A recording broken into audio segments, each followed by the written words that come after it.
10명의 나은 자들이 예수님께 고침을 받았습니다. 평생 저주와 형벌 속에 살아가야 하는 사람이지만은 짐승같이, 짐승은 아닌데 사람인데, 그러나 모두에게 소외된 채로 버림당한 채로 살아갔던 그 사람들 중에 어느 날 예수님께 고침을 받고 그 중에 한 명만 예수님께 찾아왔습니다. 감사하다고. 그때 예수님께서 그 자기의 발 앞에서 살해하고 있는 병 고쳤던 그 나한 자 한 사람에게 이렇게 물었습니다.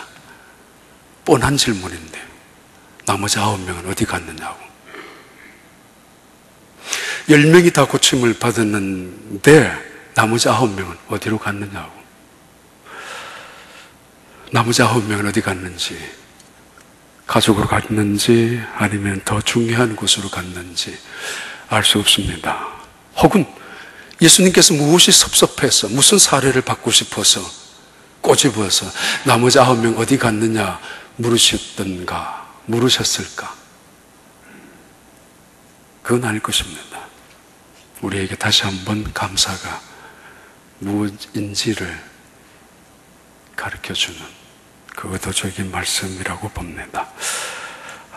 정확히는 기억 안 납니다만 한 15년 전쯤 여러분들의 할아버지들이 계셨는데, 지금도 계시지만 그 중에 한 분이 어느 날 저한테 연말에 찾아왔습니다. 그리고 이렇게 이야기했습니다. 점심을 매번 얻어먹는데 내가 매번 밥 먹으면서 시치미를 뚝 떼고 못 먹겠다고. 그래서 한 끼에 2불로 쳐서 곱하기 50. 그전에는 잘 모르겠지만 지난 2년 동안 먹은 거는 곱하기 2로 해서 돈을, 정신값을 가지고 오신 적이 있습니다. 굉장히 감격했습니다. 아, 정말 경우 바른 노인이다. 근데 그 다음 말이 조금 마음이 아팠습니다. 근데 목사님, 누구누구 있잖아요. 그럼요. 그분 염치도 없다고. 왜요? 그냥 공짜로 먹는데 아무 거리낌도 없이 먹는다고. 그리고요, 더 뻔뻔스럽다고. 반찬이 없으면 반찬 나무라고, 맛이 없으면 국 나무라고, 밥이 잘못되면 밥 나무라고, 불평까지 한다고. 그랬던 기억이 있습니다. 두 분 다 돌아가셨습니다. 이미 15년쯤 전에. 할아버지 드립니다. 염치도 없다고, 시치미를 뚝 떼고 앉아있다고, 그리고는 불평까지 한다고. 혹시 괜히 여러분 속 보이는 말이라고 듣지 마십시오. 매일 점심 드시는 분들에게. 어제 저녁부터 또는 이른 아침부터 와서 부엌에서 봉사하는 분들의 수고가 있을 것입니다. 뿐만 아니라 교회 성도들의 헌금을 통해서 적어도 1년에 몇만 불이 정신값으로 나갑니다. 여러분의 헌금입니다. 그냥 시치미를 뗄 수는 없을 것입니다. 그냥 염치 없이도 불구하고 불평까지 해서 되겠습니까? 10명 중에 9명이 무엇 때문에 나갔는지, 예수님께 고침받은 것에 대해서 감사한 마음이 왜 없이 돌아갔는지는 모르겠습니다만 분명히 시치미를 뚝 떼고 갔던 사람들입니다. 빌립보 4장 11절부터 13절 말씀입니다. 지난주에 말씀드렸던 말씀인데, 내가 궁핍함으로 말하는 것이 아니니라. 어떠한 형편이든지 나는 자족하기를 배웠노니. 12절. 나는 비천에 처할 줄도 알고 풍부에 처할 줄도 알아. 모든 일 곧 배부름과 배고픔과 풍부와 궁핍에도 처할 줄 아는 일체의 비결을 배웠노라. 반복되죠. 배웠다고. 살아가면서 배우는 거, 수단, 술수 배우는 게 아니고, 살아가면서 여러 가지 환경에 처하면서 배우는 거, 꾀를, 국리를, 요령을 배우는 게 아니라 세상 살아가면서 처세를 배우는 것이 아니라 배우는 거, 일체의 비결을 배운다. 자족하는 비결을 배웠다. 감사입니다. 나이가 들면 들수록 둘 중에 하나입니다. 불평이 많아지든지 아니면 감사가 많아지든지. 분명히 둘 중에 하나로 늙어가실 것입니다. 모든 일이 섭섭하고 모든 일에 원망이 짜증이 나든지 아니면은 모든 일에 넉넉함으로 모든 일에 진심으로 모든 사람들에게 감사하고 살아가는지 둘 중에 하나입니다. 가끔씩 때로는 자주 나가는 편입니다. 그래도 얼마 전부터 많이 줄이려고 애쓰는 편입니다. 나가면은 많은 사람들을 만납니다. 짧은 시간, 공항에 픽업 라이드 하는 시간, 혹은 식사하는 시간, 1시간, 2시간. 대부분 교회 다니는 사람들을 만나게 됩니다. 선교지에 가서도 마찬가지 만납니다. 그들도 둘 중에 하나입니다. 하나님 감사하죠. 정말 하나님이 감사합니다. 우리 교회 너무 감사합니다. 우리 교회 좋은 교회입니다. 그리고 우리 목사님은요, 하면서 제가 부러울 만큼 교회를, 목사님을, 하나님을 자랑하는 그 짧은 시간 안에서도 하고 싶어서 우리 교회에 대해서, 그 하나님에 대해서 말하는 사람이 있는가 하면 그 짧은 20분 혹은 30분 남짓한 시간에 운전하면서 혹은 잠깐 만나는 시간에 불평합니다. 우리 교회는요, 목사님 교회는 어때요? 우리 목사님은요, 우리 목사님이 목사님 같이만 뭘 어떻고 듣고 하면은 그런 말을 들으면 소름이 끼칩니다. 저한테 칭찬하는 말이 아니라 참 불쌍한 사람이구나. 가끔씩 선교사님들이 왔다 가는 순간에 제가 듣는 이야기가 있습니다. 그 짧은 시간의 만남 속에서 교회를 불평하는 사람들이 있는가 하면은, 그러나 교회에 좋은 이야기를 하는 사람도 있습니다. 그건 인생의 태도입니다. 근데 더 중요한 것은 감사는, 그리고 불평은 그 신앙의 잣대입니다. 아틀란타에서 지금도 여전히 70이 넘은 목회자입니다. 목회하시는 찰스 스탠리 목사님이 계십니다. 그분이 지은 명상록 매년 나오는 그 중에 새로운 용어를 하나 만들어내셨습니다. 김퍼라는 용어입니다. 기뻐하는 것, 이건 세상 사람들이 할 수 있는 에버리지 피플이, 평균적인 사람들이 할 수 있는 게 기쁜 것이다. 기도하는 것, 이것도 평균적인 누구나 할 수 있는 것이다. 교인이라면. 그리고 감사하는 것, 이것도 누구나 할 수 있는 것인 평균적인, 감사할 일이 있으면 할 수 있는 것. 그러나 항상 기뻐하고 쉬지 않고 기도하고 그리고 범사에 감사하는 것은 누구나 할 수 있는 것은 아니다. 이들을 김퍼라고 부릅니다. 김퍼. 항상 기쁨, 쉬지 않고 기도, 그 이상의, 그 중에 최고의 것이 감사하는 것이라고. 그가 바로 김퍼 중에 김퍼라고. 왜냐하면 다시 말합니다. 감사는 신앙의 표준이기, 기준을 정해주는 잣대이기 때문입니다. 신앙인의 덕목 중에 하나이고 신앙인이 보여주는 열매, 간단한 열매가 아니라 신앙 자체가 감사이기 때문입니다. 고린도전서 10장 5절 6절의 말씀은 이렇게 우리한테 경고 또 주의를 주고 있습니다. 그러나 그들의 다수를 하나님이 기뻐하지 아니하셨으므로 그들이 광야에서 멸망을 받았느니라. 지난주에 민수기 14장과 출애굽기 14장에 나왔던 그들, 걸핏하며 불평과 원망을 하고 있었던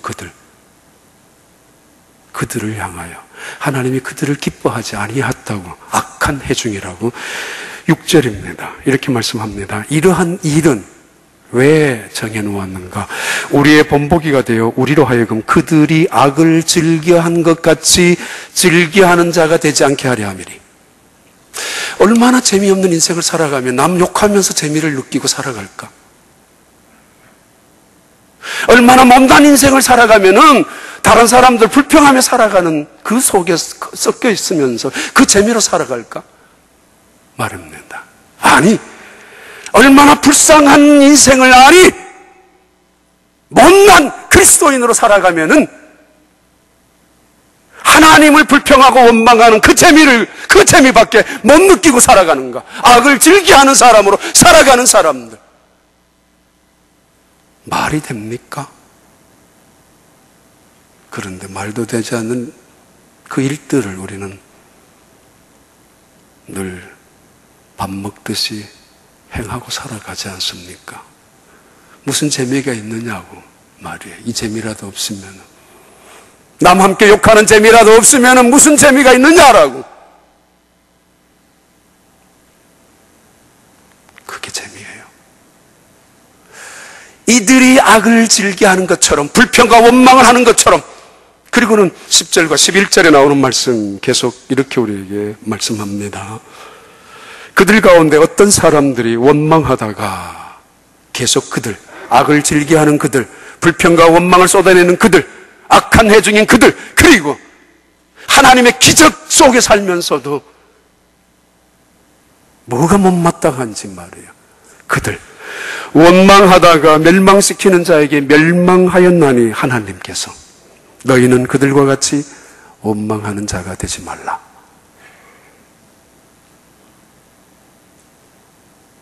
11절의 말씀입니다.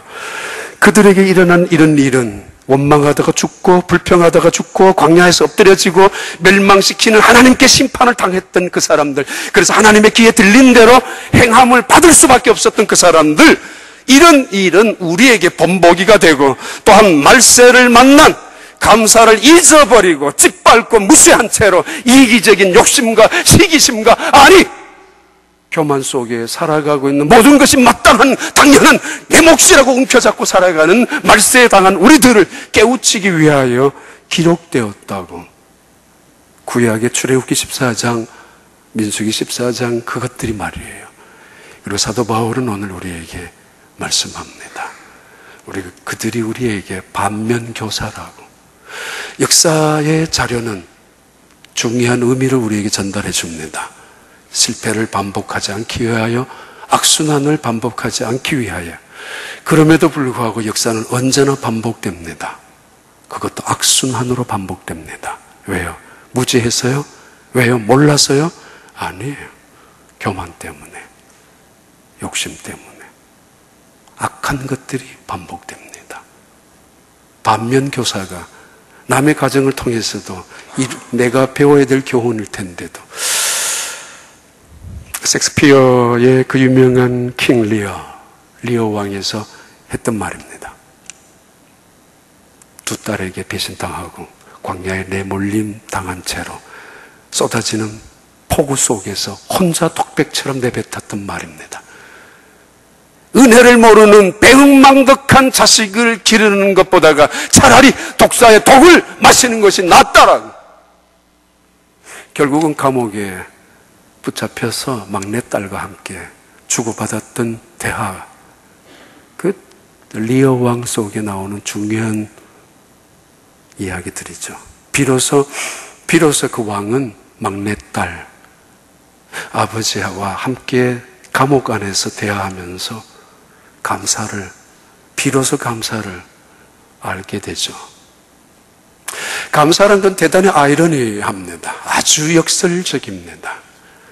저 사람 정도면은 모든 것이 갖춰졌고 부유하고 풍성함 속에 지위까지 누리고 있으면서 성공까지 쟁취하고 살아가는 사람인데도, 자식마저도 다 잘 돼 있음에도 불구하고 감사를 모르는 사람들이 있습니다. 그들이 얼마나 시시하게 보고 그들이 보기에는 사소한 것들, 아무것도 아닌 것들, 그런데 어떤 사람들은 그 시시한 사소한 아무것도 아닌 것들 앞에서 감사하고 감격해하고 감동합니다. 감사는 아이러니컬하게도 말이에요, 사람들에게 다르죠. 고린도전서 15장 10절의 말씀은 그 유명한 나의 나 된 것은 하나님의 은혜라는 말씀입니다. 세 가지의 센텐스가 구별되면서 나옵니다. 나의 나 된 것은 하나님의 은혜입니다. 내게 주셨던 하나님의 모든 은혜는 헛되지 않습니다. 그리고 내가 모든 봉사와 수고를 누구보다도 많이 했습니다마는 그거 내가 한 것이 아닙니다. 그것도 하나님의 은혜입니다. 15장 10절에 하나님의 은혜에 대해서 반복을 하면서 강조하고 있습니다. 기독교는 하나님의 은혜에 대한 반응입니다. 은혜에 대한. 다시 말합니다. 은혜를 내가 어떻게 아느냐 모르느냐, 어떤 것 앞에서도 내가 은혜를 하고 살아가느냐 못하느냐, 그것은 꼭 그 사람의 인격됨에 대한 문제를 뛰어넘는 신앙됨의 문제입니다. 이제 앞으로 추수감사절 몇 번을 지킬 것 같습니까? 10년, 20년 남아 있습니까? 추수감사절 이 절기를, 모든 절기가 다 감사에 대한 절기에서 유래합니다마는 특별히 이 추수감사절 절기에 여러분 몇 번 더 지킬 것 같습니까? 너무 감사를 미루지 마십시오. 염치도 없이. 너무 시침이 뚝 떼며 감사에 대해서, 하나님에 대해서 오히려 원망까지 하지 마십시오. 어쩌면은 이 자리에서, 휴스턴에서, 어쩌면 우리 교회에서 마지막 감사 예배를 드릴 수도 있는 시간일 수도 있잖아요. 뭐가 그렇게 아까워요? 아니, 뭐가 그렇게 소중한 것들이 많아서 하나님 보다가.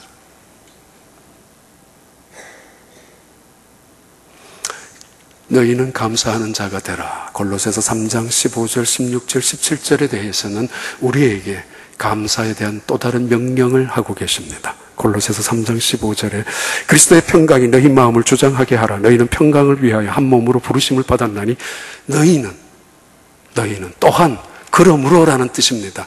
또는 특히라는 뜻입니다. 너희는 특히 감사하는 자가 되라. 제발 불평하며 살지 말라고. 스스로 지난주에 말씀드렸듯이 감사와 염려는 선택입니다. 감사와 염려는 선택이라고요. 동시에 선택한 책임은 내가 져야 합니다. 그런데 내가 만약에 감사를 선택했으면 그 감사의 책임은 하나님이 진다라는 말씀이 지난주에 말씀드렸던 빌립보서 4장 6절, 7절의 말씀입니다. 골로새서 3장 15절 너희는 특히 감사하는 자가 되라. 우리에게 본질적인, 근본적인 하나님의 말씀을 말씀하고 있는 것입니다. 16절에 계속해서 우리가 그리스도의 말씀이 너희 속에 풍성히 거하여 모든 지혜로 피차 가르치며 건면하고 시와 찬송과 신령한 노래를 부르며 감사하는 마음으로 하나님을 찬양하고, 16절 감사하는 마음으로, 오직 하나님께 감사하는 마음으로, 17절입니다. 또 무엇을 하든지 말에나 일에나 다 주 예수의 이름으로 하고 그를 힘입어 하나님 아버지께 감사하라. 사도 바울은 감옥에 있는 사람입니다. 그런데 그가 지금 이렇게 명령합니다. 자, 첫 번째 말씀입니다. 나의 나되는 것은 하나님의 은혜다 라고 고백하고 있는 사도 바울. By grace of God, I am what I am. 내가 사도 중에 가장 작은 사도이며, 아니 나는 차라리 만삭되지 못한 채로 태어난 칠삭덩이 팔삭덩이에 불과한 못난 사람, 그런 사람이라고. 그리고 사도라는 이름을, 칭함을 받기에는 너무도 가분한, 너무도 부족한 나라고. 하나님의 이름을 모욕했었고 그리스도를 믿는 사람들을 핍박하는데 앞장섰던 나라고. 가끔씩 연말이 되거나 할 때마다 그런 분들 봐요. 목사님, 집사라는 사실이 정말 송구하고 미안하다고. 한 일이 없어서. 내가 우리 교회 건사라는 사실이 너무도 부족하고 누가 된다고. 미안하다고, 부족하다고. 내가 우리 교회 장로라는 사실이 부끄러울 수도 있다고. 하물며 목사라면.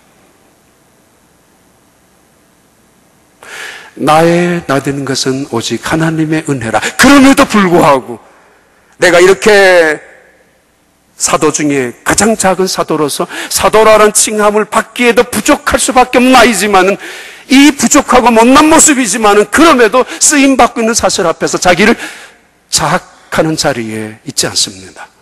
내 모습은 하나님이 주신 것이라는 하나님의 은혜에 대해서 감사합니다. 얼마나 더 있으면은, 얼마나 잘생겼으면은, 얼마나 괜찮았으면은, 얼마나 더 좋은 것을 가져야만. 아니죠. 주어진 너 있는 그대로, 있는 그대로 말입니다. 프랑스 어느 근교, 파리 근교의 조그만 교회에 감사절 절기 헌금 봉투에 이런 것이 올라왔었습니다. 하나님 감사합니다. 27프랑을 바칩니다. 지난 1년 동안 전기가 필요 없었기 때문입니다. 그 헌금을 바친 분은 시각장애인이었습니다. 1년 동안 앞을 보지 못해서 전기가 필요 없었던, 1년 동안 누군가에게 물어보니까 27프랑이 들었다는 이야기를 듣고 그는 27프랑을 하나님께 감사 헌금을 했습니다. 하나님 믿는 사람 아니에요? 하나님 잘 믿는 사람, 김퍼 아닙니까? 내 모습 이대로 I am what I am by grace of God, 하나님에 의해서 이루어진 작품. 2층만 올라가 봐야 그 사람 쌍꺼풀이 있는지 없는지, 5층만 올라가 봐야 그 사람 얼굴이 어떻게 생겼는지 모양 전혀 중요하지 않습니다. 무슨 명품을 둘러대고 걸어가고 입고 있는지 상관도 없습니다. 10층만 올라가 봐요. 그 사람 집이 얼마나 대단한 집인지, 그 안에 어떤 럭셔리 퍼니처를 갖다 놓고 있는지 아무런 상관도 없습니다. 하늘에서 보는데 무엇이 보이겠습니까? 그가 어떤 옷을 입고 있는지, 어떻게 아름다운 얼굴을 하고 성명을 하고 있는지, 얼마나 대단한 지위를 누리고 있는지, 어떤 궁궐 같은 집에 살고 있는지 상관없습니다. 한 가지는 있습니다.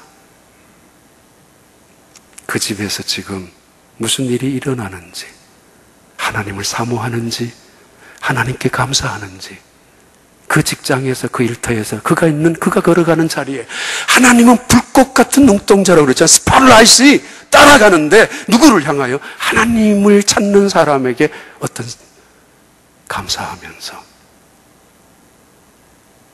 하나님을 찾는 사람에게, 하나님을 향하여 눈길을 두고 있는 그 사람에게 하나님이. 비행기를 타면은, 금년에도 다 탔는 거, 금년에도 어제 이렇게 해보니까 한 25번 정도 됩니다. 위에서 보면은 아무것도 안 보여요. 자랑할 거 아무것도 없습니다. 교만할 것까지 뭐 있습니까? 부러워할 것도 없습니다. 하나님은 중심을 보십니다.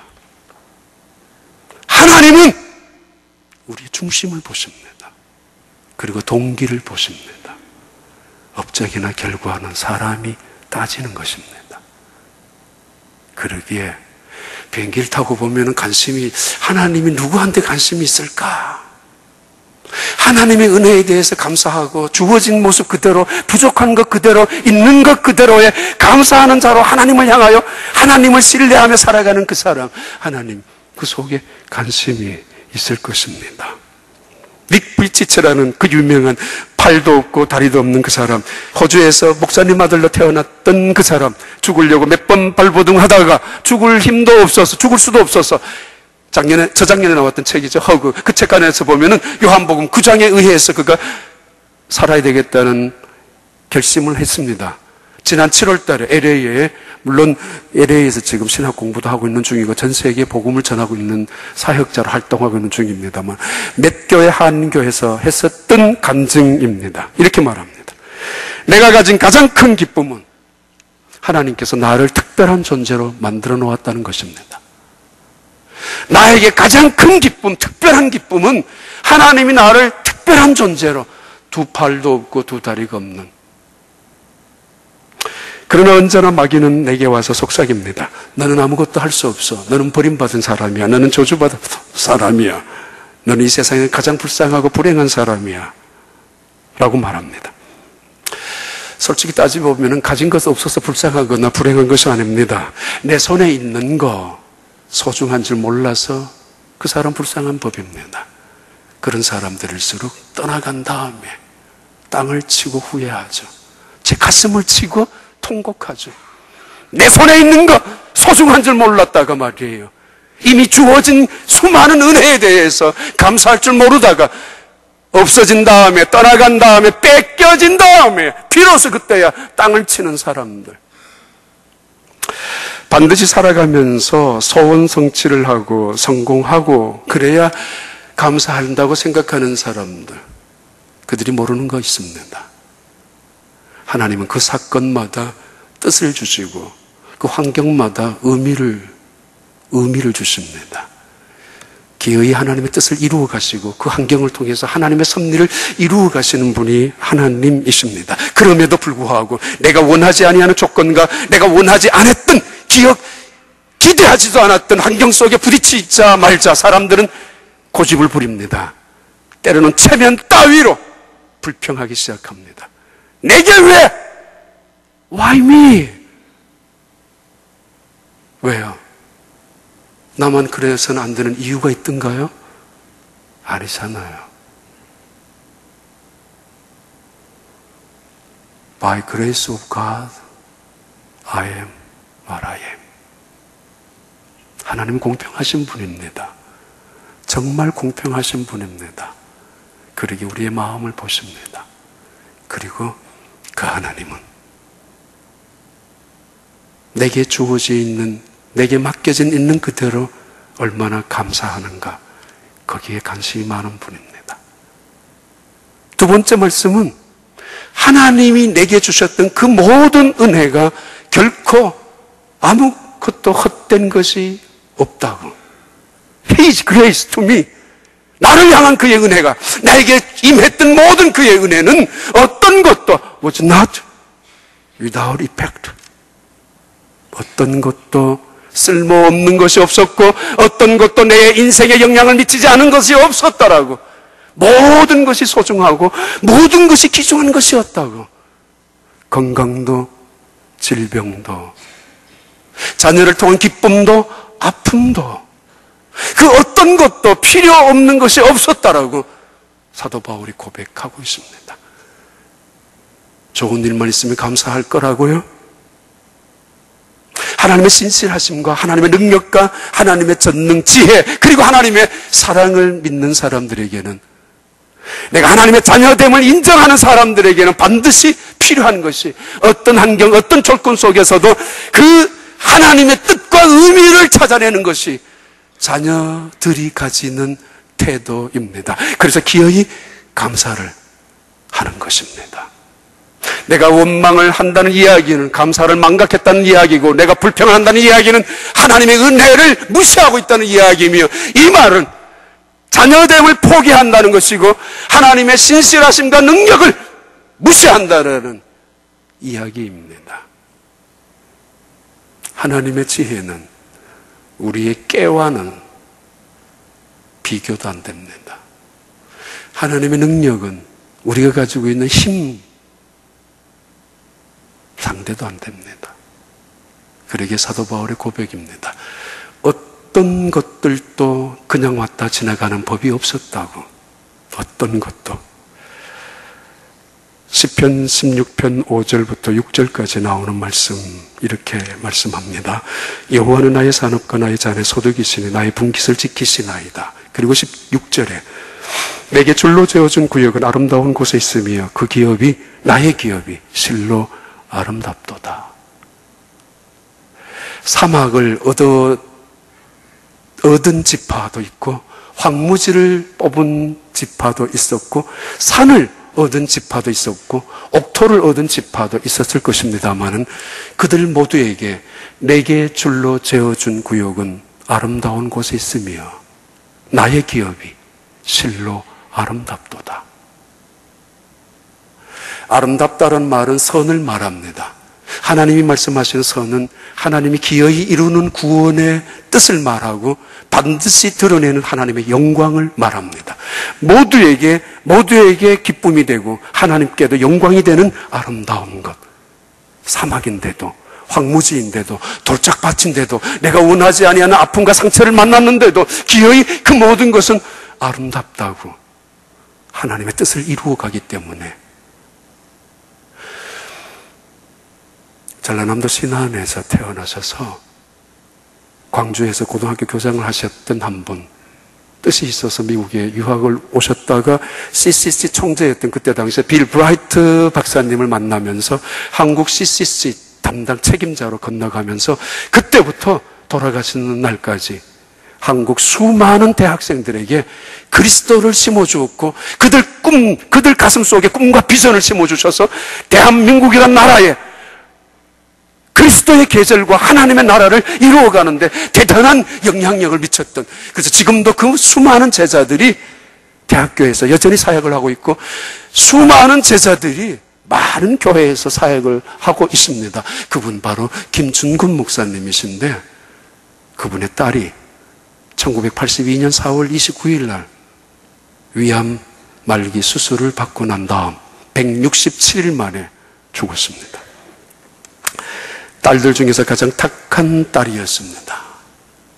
그리고 가장 약하기도 했었지만은 어떻게 그럴 수 있는가? 29살 먹은 그 딸, 신이라는 딸입니다. 그것도 3살, 5살짜리 두 딸을 남겨둔 채로 죽어간 딸, 하나님의 부름을 받았던 그 딸. 수술 이후에 약 3개월, 4개월 동안 고통 속에 있었던 그 딸을 바라보면서 수도 없이 하나님을 원망하고 불평했기도 했던 그분. 딸이 죽고 난 다음 그는 이 책을 지었습니다. 내 딸의 죽음, 그 존재의 제로섬에서, 거기에서 나오는 이야기입니다. 딸의 기도문. 주님, 만일 다시 살 기회를 한 번 더 주신다면 내가 앞으로 어떤 삶을 살 것인지 주님이 잘 아십니다. 얼마나 신실한 사람의 고백입니다. 얼마나 변덕 잘 부리고 들어갈 때 나올 때 달라지는 인간의 그 모습하고는 다른 기도입니다. 사실은. 그러나 주님이 주신 어떤 잔도 감사하고 찬송하며 마시게 해주시기를 원합니다. 주님의 뜻에 순종하고 싶습니다. 내 고통과 눈물이 기도가 되고 내 찬송이 되게 해주십시오. 내가 고통의 잔은 감당할 수 있는 힘이 점점 줄어들고 있습니다. 내게 점점 주님을 향한 감사가 식어들고 있습니다. 주님, 내가 주님을 불평하지 아니하도록 내게 오셔서 나에게 힘을 주시기를 바랍니다. 죽어가는 자리에서, 그 고통 속에서 잠시라도 정신이 조금 돌아오면 남겨둔 그 딸들의 이름을 불러가면서 그 30도 안 된 그 딸의 죽음 앞에 있었던 아버지, 그 아버지의 기도입니다. 어느 날 나와 내 아내는 하나님께 이런 기도를 드리기 시작했다. 이런 기도를 드리고 알게 되었다. 아브라함 이삭을 바치는 순종과 수락을 결심하면서부터 모든 지각에 뛰어난 평강이 왔다는 것을 알았다. 모세가 40년에 기도, 요단강을 건너 가나안에 들어가는 것이었는데 하나님은 느보산 꼭대기에서 요단강 건너를 바라만 보게 하시고, 모세야, 넌 들어가지 못해. 거절을 당했다. 그런데 그것이 모세에게 주신 하나님의 최후의 선물이라는 것을 알았다. 바울에게도 3번의 가시를 제거해달라는 하나님을 향하는 기도가 있었지만은 그 기도도 마저도 거절되었다. 그러나 그것이 바울에게 주신 하나님의 가장 큰 은혜라는 사실을 알았다. 죽음 직전에 겟세마네에서 나의 자는 피보다 쓰다라고 그 고통 앞에서, 죽음의 두려움 앞에서 몸부림을 쳤던, 할 수만 있다면 이 잔을 내게서 거두어 달라고 하셨던 주님, 그 기도, 바로 당신의 아들의 기도를 거절하셔서 기어이 뺏어가 버렸던 하나님의 거절은 바로 온 세상에게 주셨던 하나님의 최고의 축복이라는 것을 알았다.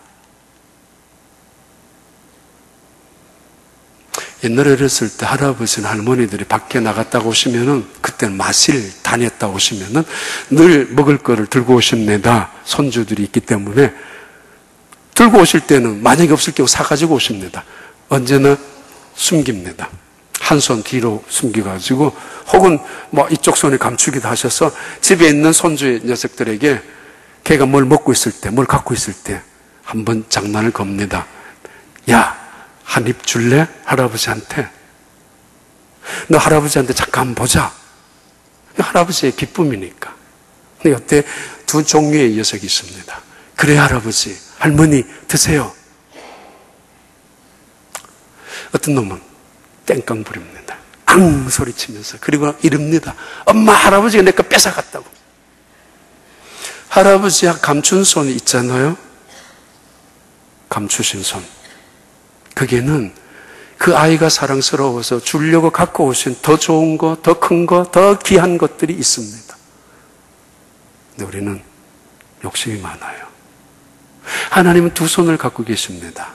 때로 한 손으로 징계하시고 한 손으로 은혜를 베푸시고, 아니 때로는 징계 속에서도 은혜를 베푸시는 사도 바울의 고백입니다. 하나님이 내게 주신 그 은혜는 어떤 것들도, 실패도 은혜였고 아픔도 은혜였고 고통도 은혜였고 내 가정에 이런 눈물도 은혜였다는 사실을, 그래서 감사할 수밖에 없다라는 사실을 고백하고 있습니다. 그리고는 마지막 세 번째 이렇게 말합니다. 내가 모든 사도들보다 더 많이 수고했다. 그러나 이 모든 건 역시 하나님의 은혜였다. 그런데 대단히 중요한 단어가 하나 나옵니다. No! I worked harder than all of them. 이 세상의 어떤 사람들보다도 하나님을 잘 믿는다고 하는 사람들, 하나님을 봉사한다고 하는 사람들, 하나님을 섬기는 수많은 제자들 누구보다도 나는 더 열심히 했다. 더 열심히 일했다. 그런데 앞에 있다 그랬죠. No! 그리고 끝에도 있습니다. Not me, not I. 내가 한 거 아니야. 따져보면 사도 바울만큼 봉사한 사람이 어디 있습니까? 아니, 업적으로 따져본다 하더라도, 신학적인 영향력을 미친 것만 하더라도 사도 바울만한 대단한 사람이 어디 있습니까?